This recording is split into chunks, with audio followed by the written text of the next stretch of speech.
তুমি কলকাতায় গড় দেখো, ছোট বউয়ের ডাক্তারি পড়াটা যেমন করে হোক চালানো চাই কিন্তু। ওরে আমার বউ ক্যাংলা ছেলে রে, ওইসব মান সম্মান টম্মান কিচ্ছু না, বউয়ের পিছু পিছু তোমাকে যেতে হবে। এইখানকার কি হবে? দোকানটার কি হবে? দোকানকে আমি বন্ধ করে দেব? ওই টাকা ছাড়া শহরে চলবে কি করে? তোমরা দুটি গিয়ে আমি শহরে থাকবে, টাকা ছাড়া চলবে কি করে? তোমার এই বাপ টাকা পাঠাবে তোমাদের জন্য, আর তোমরা দুজন ওখানে পূর্তি করবে। সে দোকানের জন্য যদি হয় তুমি একটা লোক রাখো, দোকান বন্ধ করবে কেন?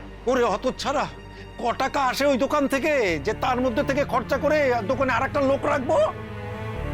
বাবা সব সময় এরকম ভাইয়ের ওপর মাথা গরম করো নি।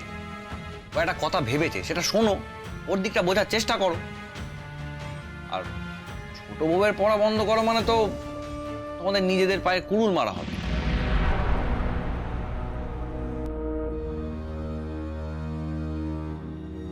আর বাবা রাজু যদি একবার ডাক্তার হয় তাহলে তোমাদেরই লাভ।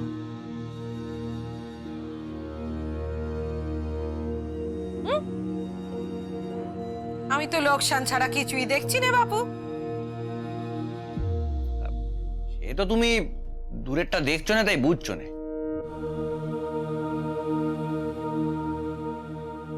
এই অত ধানাই পানাই না করে কি বলতে চাস খুলে বলতো?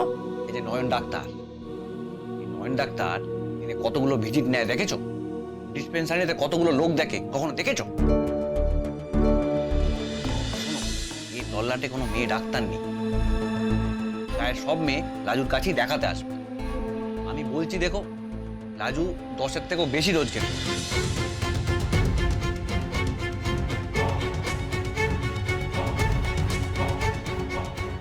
আমাকেও তো পুকুর ঘাটে মেয়ে বউরা শুধুই, তাদের তো আর তর সইছে নে।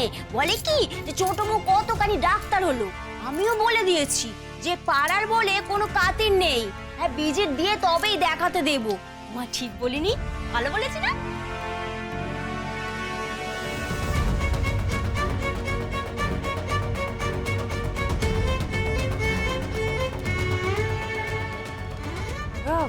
বলছিলাম কি, এই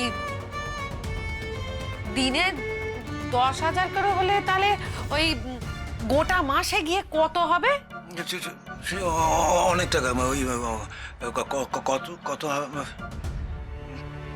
আরে 3 লাখ গো, মাসে 3 লাখ টাকা। 3 লাখ?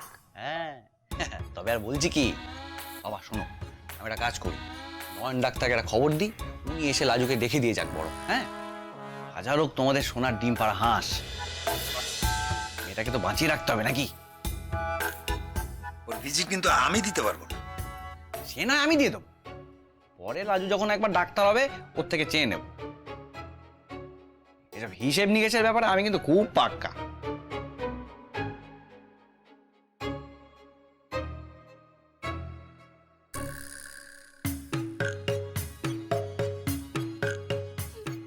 ভাই তুমি কলকাতায় গড় দেখো, ছোট বউয়ের ডাক্তারি পড়াটা যেমন করে হোক চালানো চাই কিন্তু।